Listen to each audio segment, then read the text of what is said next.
Hi, I'm Tane. And I'm Aid, and this is Altar Call, a Married at First Sight podcast.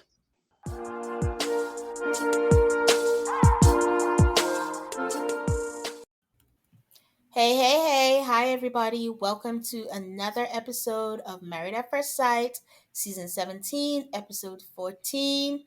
Hi, busy girl. How are you? I'm good. How are you? I'm okay. I'm alive. I've gotten back into the swing of things. Can you believe that it's going to be 70 degrees over here? Of course it will be, when I will not be there. By the time I get there, it'll be back to the 40s. I'm just like, they were talking about it at work and they were like, it's going to be 70 degrees. Actually, today was a little warm and I was just like, what is going on? I mean, I know what's going on. It's global warming, but you know, it's very strange. I've been checking the weather app because it will destroy everything if it snows in DC next week for my purposes. So I've been like, it can be cold, but it can't snow. So far, so good. But yeah, it definitely says the 40s. The 40s. Yeah, that's good. It's been like in the 20s, 30s. So I'll take it. All right. Any housekeeping? Yes, we got a little bit going on. So this week we put on our Patreon that Sister Wives, the Christine's wedding episode. It's up, ready for you to go listen. Our episode will be delayed next week. By this time, I feel like you guys are probably used to it. After party will be on Patreon for this episode. Um, Pretty good, pretty good. I don't know why Chloe was not wearing pink. She needs to explain herself. Uh, and Maybe then in a she doesn't. I'm actually quite annoyed by it. Like, what is this game? Like, I don't know why you're wearing pink. So when I saw she wasn't wearing pink, I'm like, you know what? Fair. at one point, I was like, were they wearing pink for Chloe? Um. Anyway, I'm just like, can you be a conformist and wear the pink that I've been enjoying? Valentine's Day is coming, and with that, a new season of Love Is Blind, and I plan to watch. Do you? What kind of question is that, Aid? Like, come on. I'm in reality trash garbage. I'm watching everything. But how are you feeling about it? Are you excited? Like, after the trash that was given to us last season? You can only go up from here.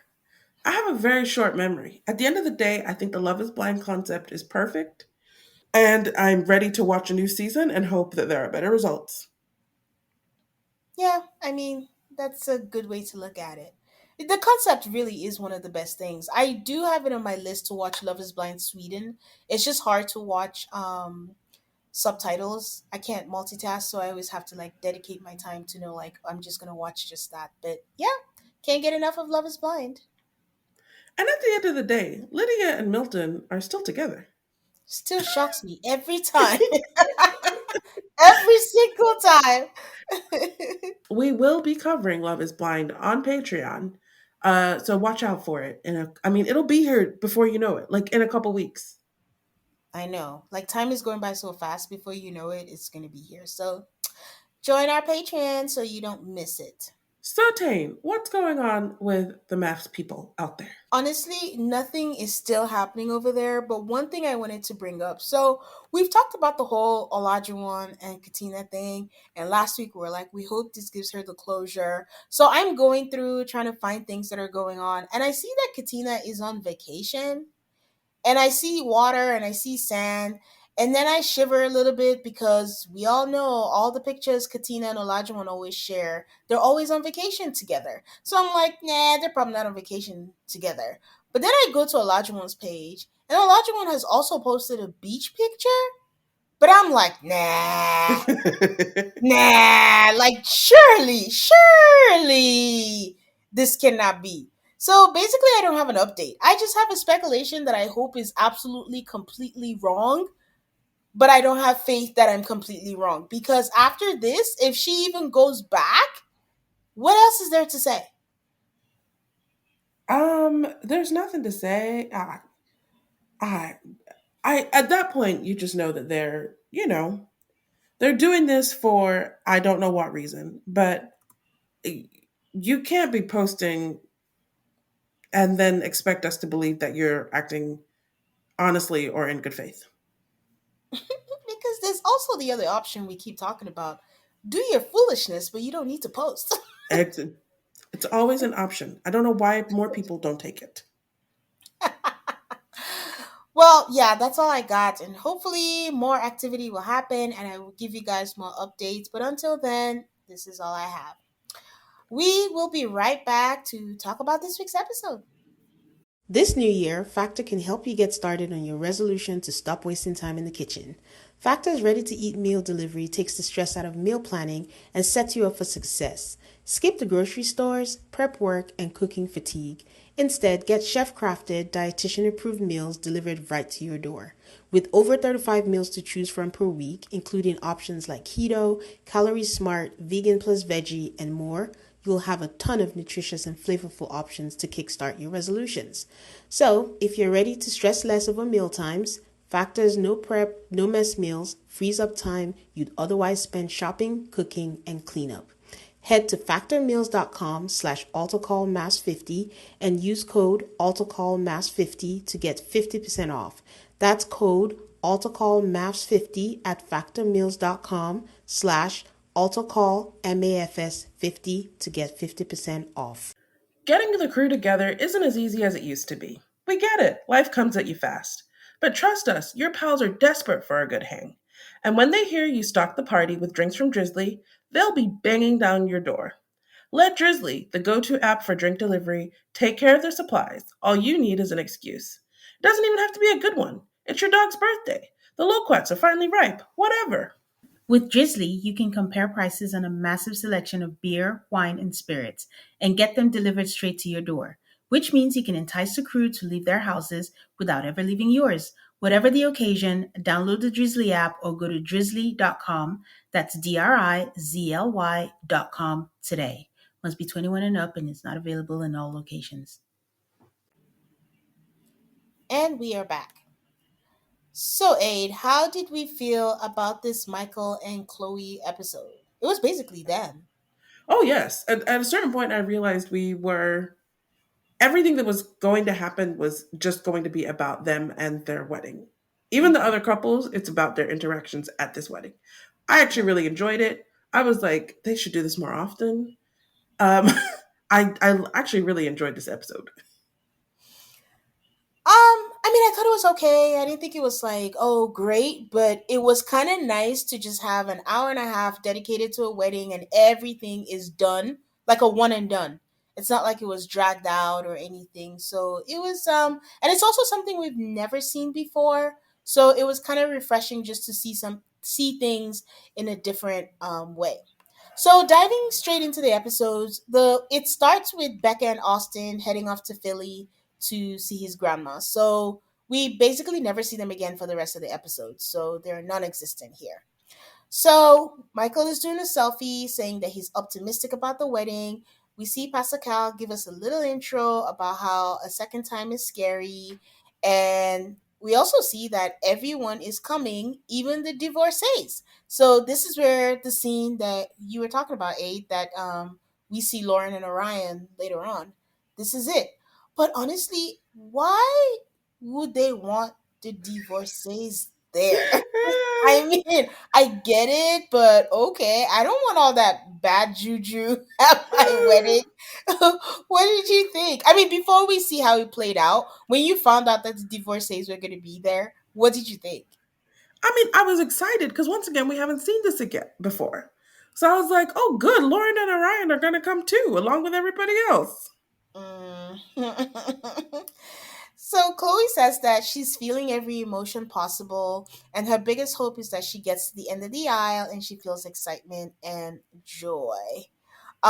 This was a moment where I realized that, oh, we didn't talk about it. I know you and Ali talked about it, but the choice not to tell her that he'd been dumped at the altar before, which in retrospect was a good idea. Yeah, I believe that that was a good choice. And I don't actually think it was that deceptive. Sometimes what you don't know can't hurt Yeah, ignorance is bliss. Um, It didn't take us up to 5 minutes before Chloe starts talking about being a recovering perfectionist, because they have decided. I don't even fully believe that she's a recovering perfectionist. They just had to find a flaw, and they just told her, you just gotta, dig deep with this thing. It's funny because I've been seeing a lot of people say that Chloe is an actress. And while I know I said last week that I know I find her annoying and she's like a Hallmark card and all of that, I don't think I go as far as to think that she's an actress. I So, don't think she's an actress. I was kind of surprised a little bit at the things people had to say about Chloe this week. Basically, I was like, why are these people so hateful? I mean, I can see why she's annoying. Anyways, she says that as a recovering perfectionist, that she hasn't been raw and vulnerable and emotionally available as is required to have a healthy, happy marriage, but she's letting go of all the control. And I'm like, I'm sorry. You met someone who hasn't been raw, hasn't been vulnerable, hasn't been emotionally available, and you're like, you know what? Yeah, this is a good candidate. But she says she's letting go. So let's see. She says she hopes that he likes dogs and she just wants him to be authentically himself. We see Michael with his groomsman, and he has a new groomsman who wasn't there the first time. And we find that out because he tells him, "Hey, you weren't here the first time around." I don't know, that made me laugh. I mean, it was a bit of like a headspin that they were in the exact same room. That was, and the thing is, he wasn't in that room, I recall, before the marriage didn't happen. That was the room he went to after. And they're like, Yeah. let's just stick him in there again. I was a little disturbed by that. I didn't notice. So he says he has had more time to mentally reevaluate. They make us hear him wax poetic for a long time. That's another thing him and Chloe have in common. They just so optimistic and they go on and on and on with platitudes and whatever. So Chloe shares that a year or two ago, this wouldn't have been on the table for her because her perfectionism has dictated her choices. Then we also have to hear her wax poetic about being a recovering perfectionist again. And Hmm. she shares a story about how she traveled with her friends last year and there was an empty chair in Vegas. And she was like, next time we are together, me and my partner will be there. She took a picture of the empty chair and we actually see the picture. And now it's crazy to think that she's about to get married. Like, okay. So Mike says that the first time he wanted to be understated, but this time he's doing the inverse. Is that correct English? Shouldn't it be reverse? No, I think inverse is right. Okay. The inverse is the opposite of whatever you did before, so I think you got it right. Oh, I was thinking reverse, but okay. So he says again that he's an acquired taste, and we see that he's wearing a pink suit, which I will say was actually nice. I liked it. I'm glad. I loved it. I don't, the thing is, I can't love it for everybody, but all it made me think is I wish she would have picked that dress. They would have matched so well, but it's okay. It's okay. No. I actually said it would have been hilarious if she showed up in her pink dress, but that would have just been a reiteration of Trista's wedding from The Bachelorette. That was just pink everywhere. That would have been too much. So he says that, she doesn't need to be eccentric. And Orion and Brennan suddenly come in to see him, and this filled me with annoyance. I'm like, Michael had the audacity to ask two checked out men what it's like after the wedding, that he doesn't know what that's like.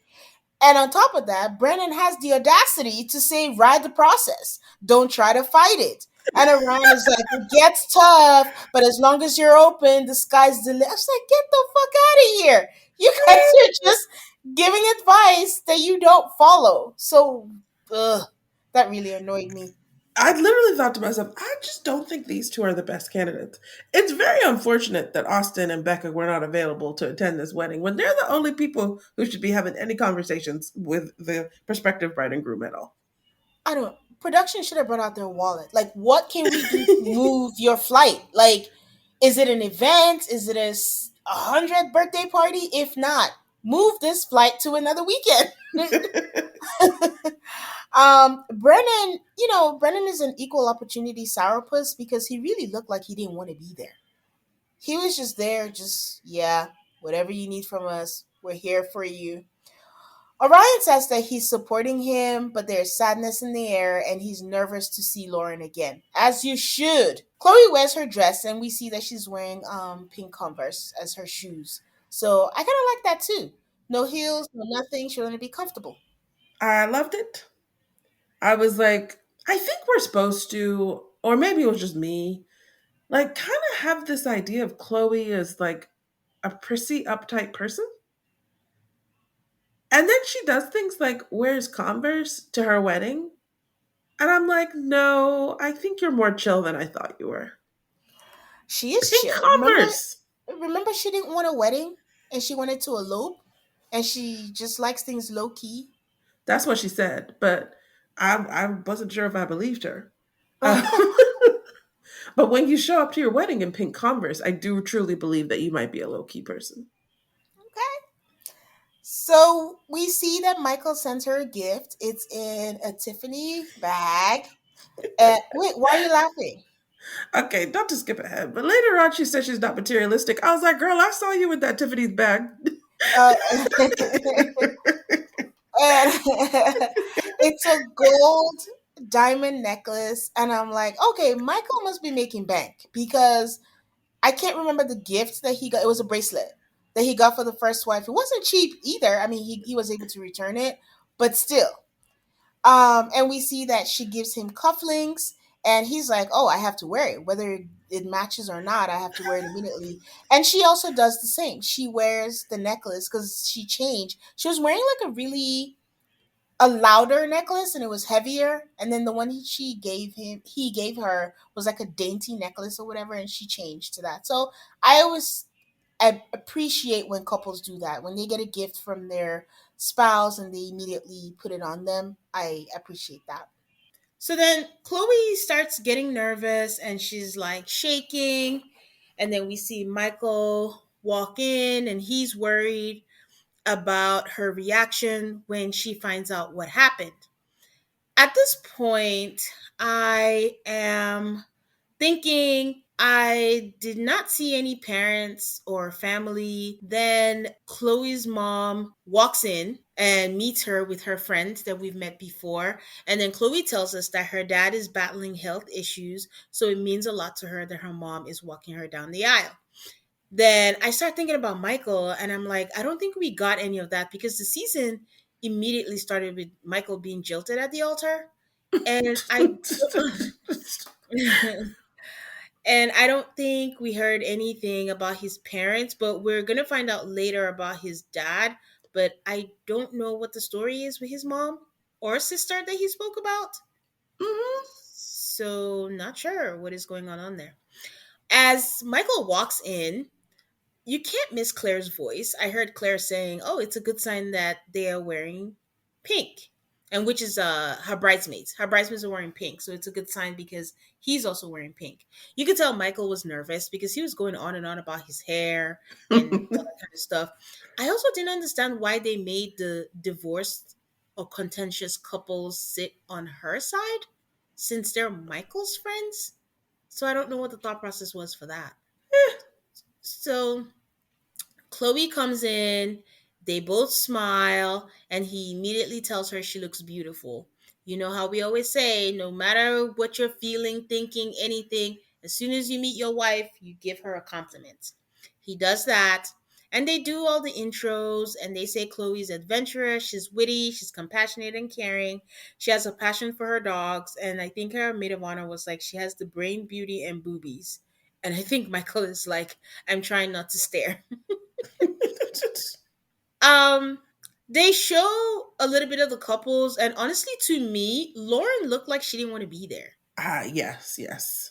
But Yeah, I'm like, why would she want to be at someone else's wedding? Some few weeks after her own wedding in the same location really did work out.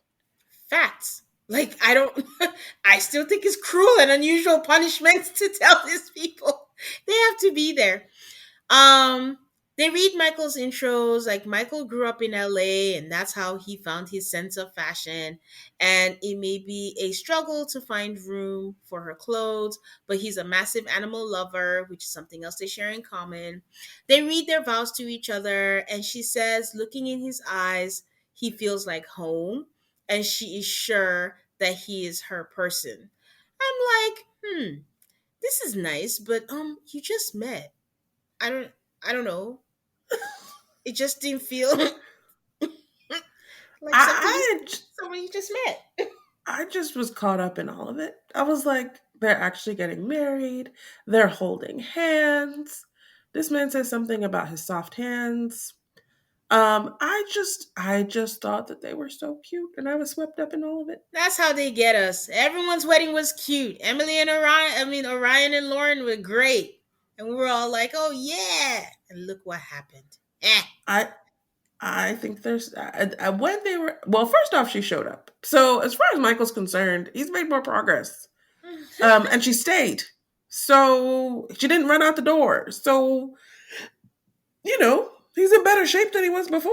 Yeah, we'll see. Like Aid mentioned, they're holding hands from the very beginning. She was like, "Give me your hands." And even when she read her vows, she still made him hold hands with the one hand that was free. So they were holding hands the entire time up until they pronounced them husband and wife. When they say, "You may kiss your bride," he says, "May I?" She's like, "Yes." And yay, they kiss. So I think this is the first season that all of the couples kissed. Oh, So, not that that has meant anything for success, but exactly. I mean, they're not going to have sex, but they kissed. No sex, but we'll kiss. So, Chloe says she's finally a wife and she is attracted to her husband. And Michael says he couldn't have hoped for a better experience and he likes her tone. So it's time for their first chat and they're talking. And she said that the experts nailed it, that she wanted someone with a beautiful heart. Michael says there are three tenets that he communicated that he wanted, that he's glad that she has. And she's like, okay, which are? He's like, intelligence, silliness, and sweetness. Michael tells her some of the people that she didn't know that were on her side are the other couples. And then he tells her the whole thing that happened. And I'm like, is she really surprised? Like, does she really have no idea of the timeline of the wedding? I think she probably knew something had happened, but she didn't know exactly what had happened. Okay. And I also Well, think that Michael picked the perfect time to tell her. I think even before I said this is the time when he should tell her, and that's exactly what he did. yeah, so it was a good because that's the other question was like when was he going to tell her? But he quickly reassures her and tells her that their journey is unique and she's not receiving a broken man and she's like she says that what is meant for us will never pass us. Oh god. They really match each other. I feel like we have to explore that phrase. Okay. First off, I just don't think it's really all that true. Tell I that to think it's just Keisha. it's one of those things that like you tell yourself to make yourself feel better about whatever happened. What is meant to be will be. I mean, you don't have a choice about it. I mean, if because then it doesn't happen. So it doesn't even matter if it was meant to be or meant not to be. Whatever is. I don't know Yeah. if that was really English, but And you'll never know because you don't I will know. say though this: that other girl was never meant to be Michael's wife because she didn't marry him. So At this point, I didn't even know if he had noticed that she was wearing pink shoes. I just wanted her to share, like, "Oh, did you notice my pink shoes?" That would have just been something else that they had in common. So they said they like each other, they're into each other. These are the couples that are discussing. I'm sorry. So the disgruntled couples are all coming out together in the what do you call it? The driveway of the church. They have like this path that they walk from the reception to the church or whatever. So they're all standing in there And then all of them agree that, oh, they seem so cute, they liked each other, they were into each other. And then Emily suddenly blurted out, like, their vows were vanilla. I'm like, what? I thought it was Between, funny. really? I I mean, in the sense that this is what we get for finally people getting to go to each other's wedding.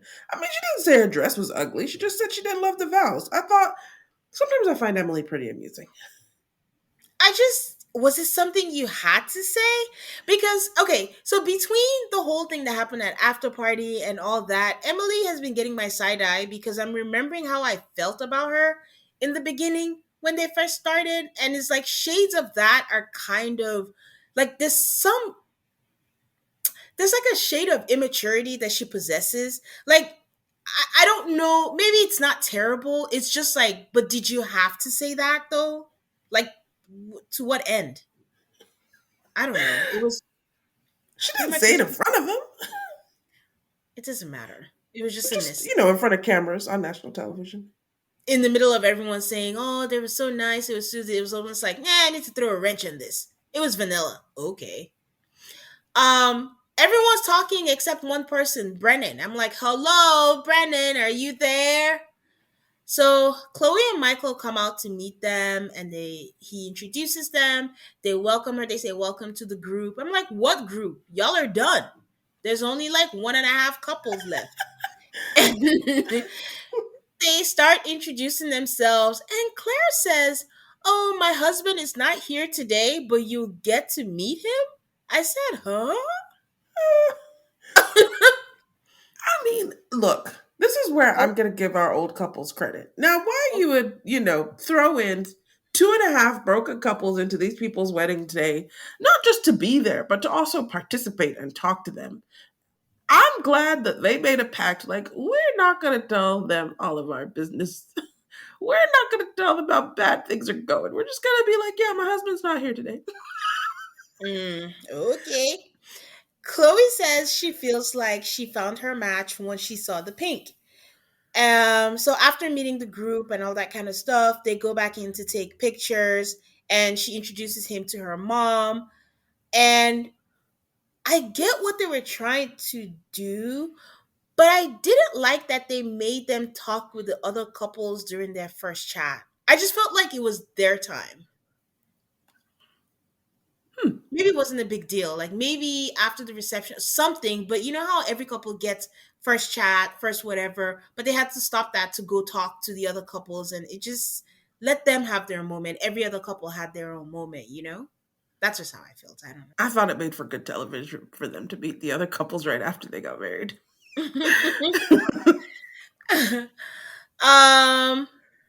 When they're done with the inside pictures, they go outside to take some pictures.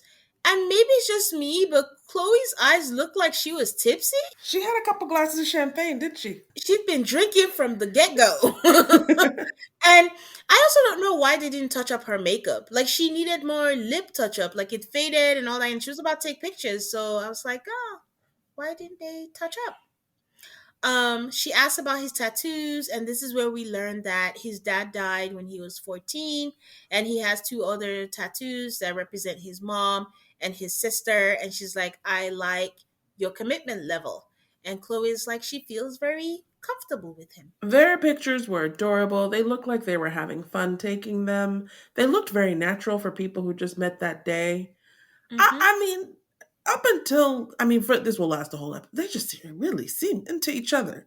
Yeah, I mean, I want to give them credit that they're into each other, but honestly, I feel like we felt that way about all the other couples. Yeah, but you know what? The ones who have worked out have been really into each other from the beginning. No one is going to dim my shine until these two decide to do so. I don't know. They're already trying to dim our shine because next week she's like, "I can't do this," and I'm like, what could it possibly be that would be the fake out on this?" But yeah, I don't trust those previews. I've seen everything. So I am just sitting in my little happy love bubble, if you will, until something ruins it. okay, Teresa. All right, we'll be right back to talk more about this wedding. And we're back, and Chloe and Michael are walking into their wedding reception. I like the long tables. Let's get rid of round tables. Let's do beautiful long tables. So they sit down and they're doing the tap glass thing. Michael, he's watched an episode or two of a MAFS wedding because he's like, and she apparently has too because he's like, oh, we're supposed to kiss. And she goes, lay one on me, baby. And I'm like, they're so dang cute. Wait, Um, I'm sorry. You think that the only way they'd know what the clinking on the glasses is from maths? we've been through this a few times, Tane. No one knows this. Okay. All right. Or, you know what? Let me retract my statement. I didn't know, therefore, other people might not know. They're like almost 40. I'm sure that they have encountered this in their life. But let's go with maths. I don't want to bust your love bubble. They learned from a few episodes of maths. Okay. So we, have to go back to these broken, miserable people. So Emily's all like, oh, they're cute. Then we have the Orion and Lauren of it all. Orion asked Lauren how she's been. She said she's been starting yoga, meditation, sound baths, and it feels good. He asked how she's been emotionally, and she says up and down. So Orion's like, so I really would like for us to converse. And she reassures him that she doesn't have any lingering animosity. I could go through everything they said. They just have another therapy session together where they use a lot of the therapy words. She was Mm. triggered from her past relationships. She doesn't have childhood trauma, but she has relationship trauma. He's been to therapy, and the therapist asked him, oh, like, when did you decide you didn't want to be in a house basically where people yelled? And he talked about his mom and other women in his life and the relationships they had. I try not to like see anything before we record, but I saw something that said that they were glad Orion and Lauren were gone because they're exhausting. And I'm like, this whole conversation was exhausting. It really was. And it was just back for two people that were in eggshells. They were doing like a delicate dance, especially when he was like growing up in an abusive household. I'm like, where are we going with this? Then he now said, not that I'm saying that's what you did. And Lauren is like, oh, thank you for saying that because where are we headed with that? My takeaway before they started the conversation, sorry, was he asked Lauren, so how has it been going back? And she's like, oh, it's been nice going back to my schedule. And Claire is like, same. I'm like, they didn't ask you, boo.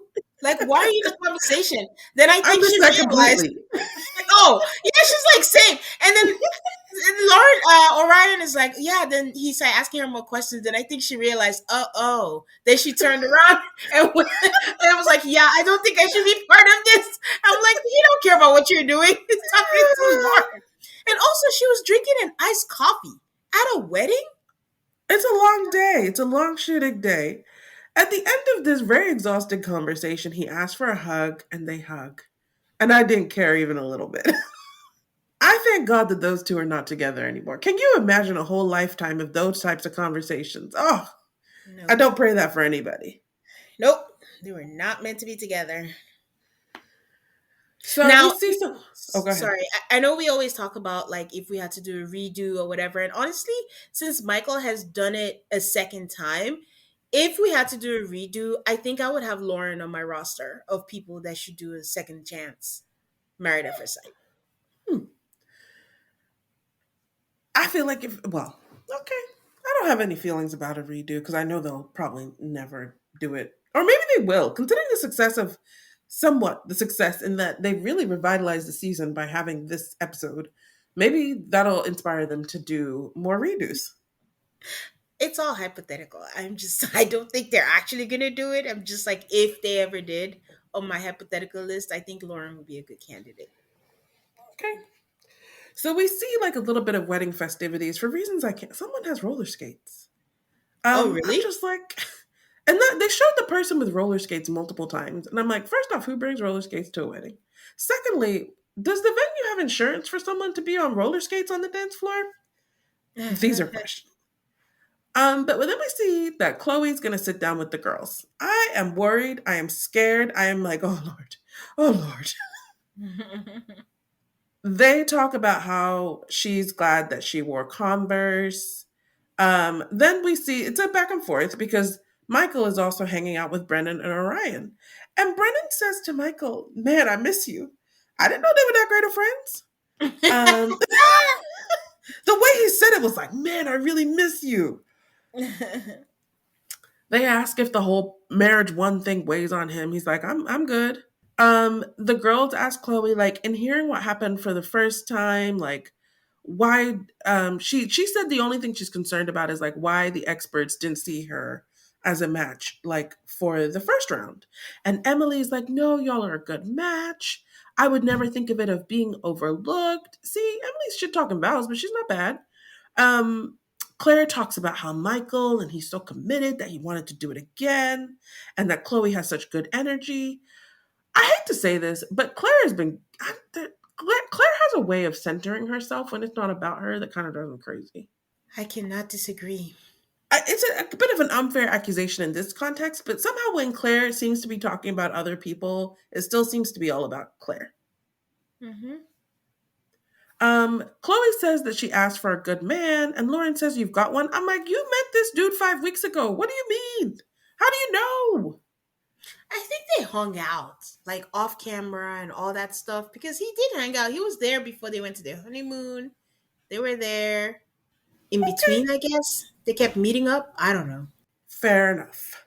Once again, like Brennan and Orion have advice from Michael. And Brennan says something absolutely fascinating. He's like, ideally, the experts matched you with somebody where all the big obstacles are not a factor, and you can just have little obstacles, and you can go through those speed bumps and overcome that. Wow, that came from Brennan. That came from Brennan. Wow. They talk a lot about you have your own journey. Don't compare it. The right way is your way. There's no right or wrong way to do this. Just do you. Chloe tells the girls that there's a comfort level already, and maybe she's leaning into being comfortable with him. And Claire says your emotions will be up and down and all of that. Just be on each other's team. Claire also says that Michael is a well rounded guy. And Emily says, don't forget to have fun. Michael asks Orion and Brennan, like, what did they think? And they do this very cute thing where they play out Chloe and Michael holding hands at the altar. And Orion says, just with that alone, he decided she was there for the right reasons and that they're going to have a great time. Look, I don't care that all these people are halfway to divorce. I really appreciate that they showed up to this wedding with nothing but positive energy from Michael and Chloe. Yeah, we can appreciate that. I just think it's unfair to them. It has to hurt.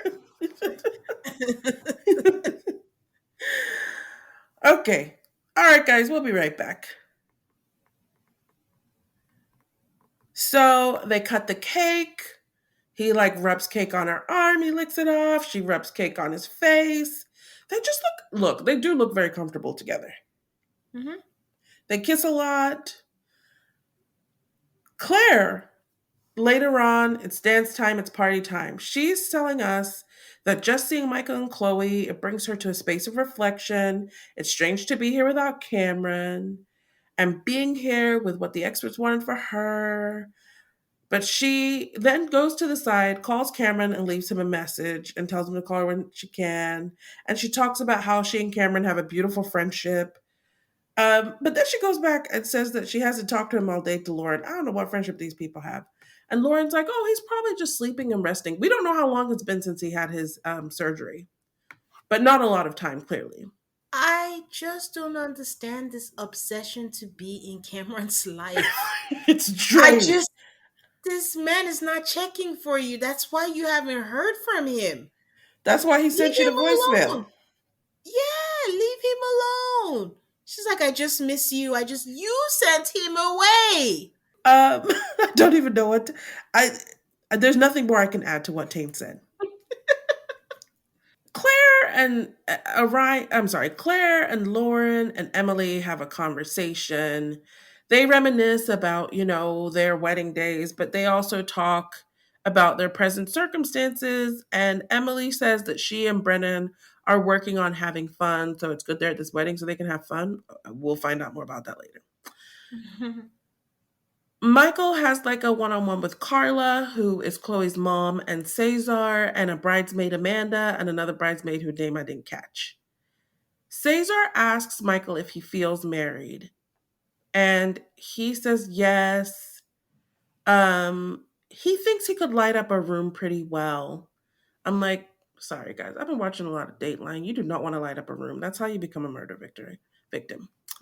So Edgar, Eric, and Danny are with Chloe and they're asking her questions. They're like, so what do you think about his style?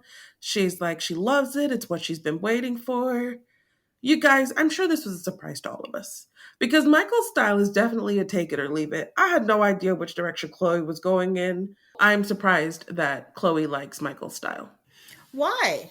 I think I like it might not be for everyone, but honestly, the suit was nice. Like if I met Michael for the first time in that suit, yes, I would think he was a tryhard, but I mean, we're not all perfect. But I think it was a better look than if I walked out. Well, I was gonna say the crown and the scepter, but she gave him that. But yeah.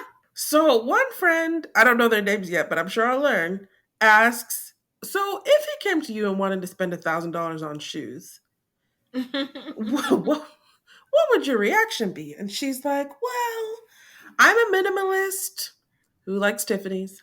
Um, the joy that people get from things she doesn't get, but she was very happy about that Tiffany's. She wants him to have joy, so if it gives him joy to buy the $1,000 shoes, she's basically all for it. One of the friends makes a joke about how no, we were hoping you would tone him down in that sense. That was funny. I'd like to see them actually face something like that when they have that conversation about finances. Because it's one thing if you want to buy, it's like the whole Merla thing, right? Yeah, Like exactly. you can't tell someone what to do with their money, but you're a There's no minimalist. but. You just can't tell somebody what to. If No, everything's fully funded, you can't tell somebody what to do with their money. no, I mean like realistically what her reaction would be since she keeps telling us she's a minimalist, she's a perfectionist, she's a blah, blah, she's a whateverist. I'd be curious to see what that would be like. But at least, at least she's not like Mitch, where the wedding, okay, allegedly she doesn't want a wedding. But she didn't go on and on about, oh, this is too much. I don't want to do this. This is too this. She just went along with it. Mitch didn't let us hear the last of it. I don't want makeup. I don't want this. The environment is dying. And da, da, da, da. So at least she's not to that level. She doesn't swing that hard. I will say this: based on what Chloe's told us and what we've seen, I am looking forward to getting to know Chloe. Sure. A minimalist that wanted to wear a poofy pink dress. Um, Yeah. Michael tells her mom and her friends about girl number one. Cesar was like, that must have been hard. And Michael says it was a good test of character. And he talks about how she made the best decision for her. Cesar is in love with Michael for this. Cesar like shakes his hand, pats his back, like, oh my God, you're so amazing that you got abandoned and then you decided to do this again. I was actually I was a little bit surprised by Cesar's reaction, but okay. Why? Cesar has been over the top. Like I can see why he and Chloe are friends. They're cast in the same Hallmark movie. Like he's been over the top since we met him. The friends asked Chloe, like, so what do you think of girl one? And that's what I'm referring to her as. She says she's like focusing on his feelings, but she's glad no one told her because she wouldn't have continued. She's like, I know he's moved on, but it still must have hurt him a lot. And she hoped that he has healed. And his friends are like, he's very cerebral. He thinks a lot. So basically, the past few weeks, he's put a lot of time and effort into thinking this through and he's healed. They talk about how smart he is. Then they have a wonder. This, I'm telling you, this is the kind of thing that I'm like, I just love these two. So Mhm. they try to make it a whole thing. Like, do they want kids? We find out from Chloe, she doesn't want biological children. She tells us there are 450,000 kids in foster care. She wants one of those. We go to Michael, and it's like a big da da da. Does Michael want kids? And since Jade and I did watch the matchmaking special, we don't know.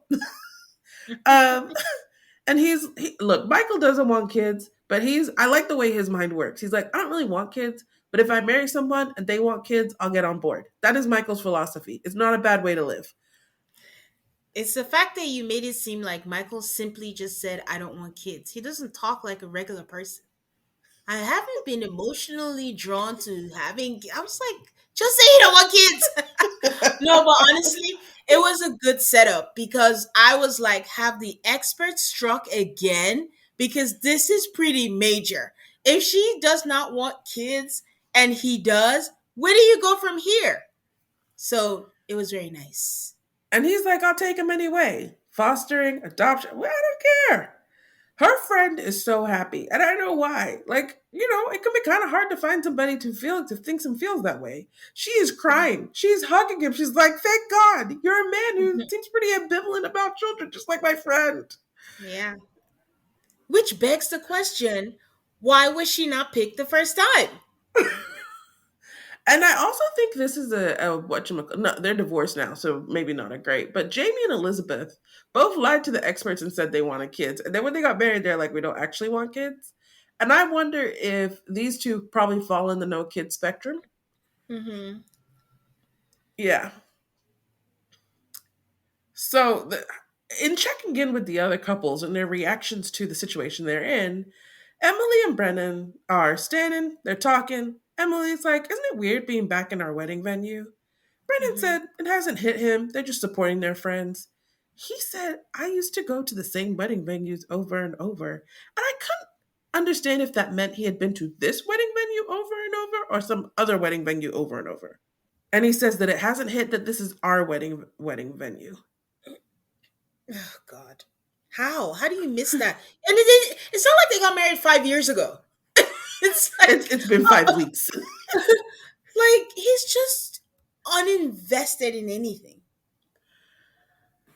Emily's trying to emotionally bond about the fact that they're in the place where they got married, and he is not having anything. He says he's excited for their honeymoon. And Emily says that's where things go downhill. So, what advice would you give them? And Emily says, prepare for the honeymoon stage, it will end. And Brennan says, as long as the feelings don't change, it will never end. I felt like he was telling her something. Did you feel like he was telling her something? Because he was telling her that his feelings changed. That's why. I didn't quite understand, but I think Emily did because she was making her faces again. But with Brennan, I never know what he's trying to say. Who knows? I didn't think he was being very subtle. Um, Emily is at the bar. She's talking on the fly about how she just tries to have fun here and hope he comes along. She's dancing, she's having a good time.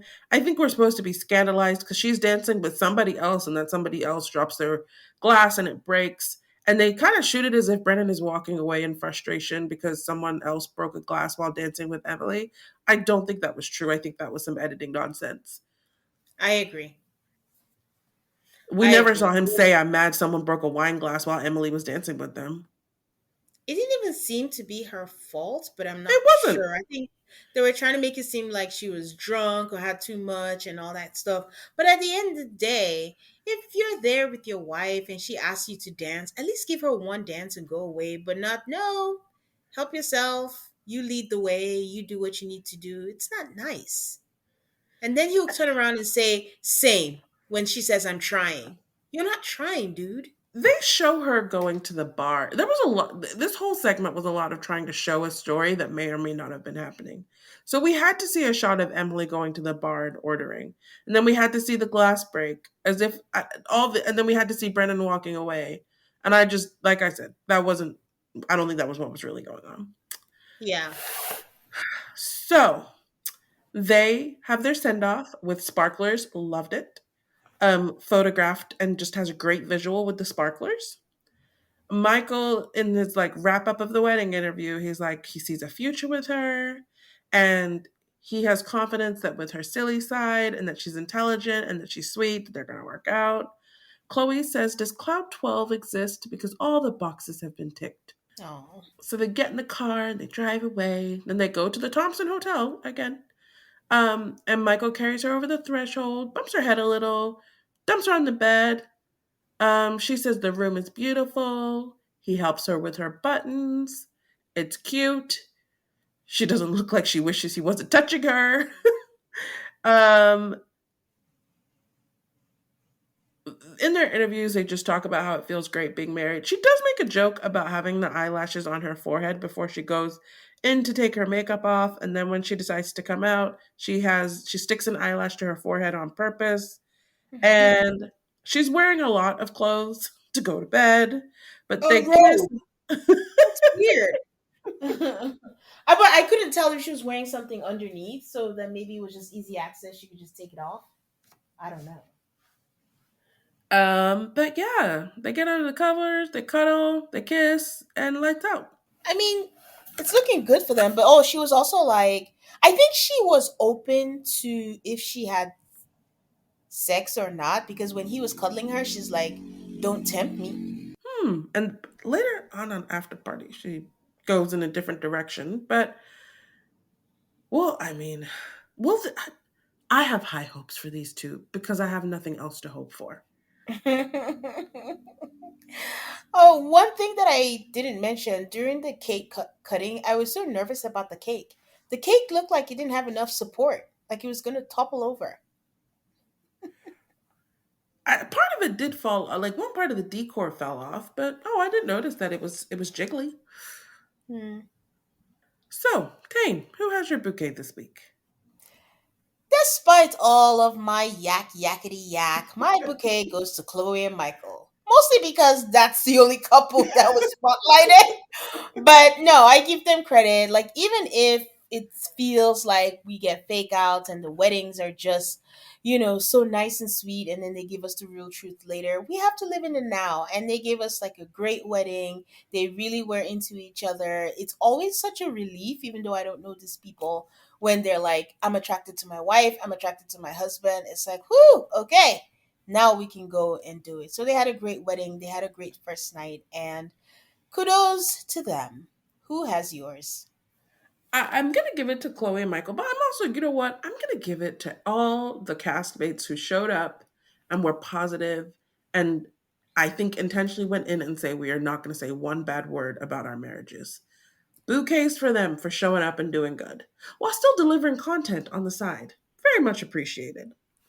So, Tane, who has your burnt ashes? This is a little unfair, but what are we gonna do? I'm giving it to Claire. Let my man go. Let Cameron go. Like, I the whole you meet my husband, he's not here. The whole doing a phone call, talking about I miss you, the wedding thing. You did not want the man when he was there. There was friction. Let him at least heal, or let there be some space to breathe or something. But just, it's okay, Claire. Just let him go. Who has Uh, yours? I mean, I think we had somewhat decided not to give it to him anymore, but I would go ahead and give it to Brennan for just showing up to be an ass to Emily in a new place. Um, It's like collecting stamps for all the places he's been an asshole to her. after I gave him credit for showing up to be supportive for Michael. So, you know what? He gets a bouquet for his Michael interactions and he gets a burnt ashes for his marriage that continues to be trash. Versatility. So, as usual, you can find us on Instagram and Twitter at AltarCallMAFS. That's ALTARCALLMAFS. We love hearing from you guys on the socials. Tell us what you think about Chloe and Michael. Are you like me? Are you just like so happy to see people who are happy and hope that they are happy forever? Or have you watched the show a few times and know that they're headed for a crash? Um, We're available anywhere you listen to podcasts. Thank you for listening to our show.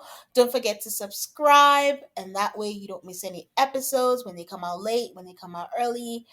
Please give us a 5-star rating on Spotify or Apple Podcasts. Don't forget, the episode is going to be late next week, but you will have an episode, and we'll see you then. Bye, guys. bye.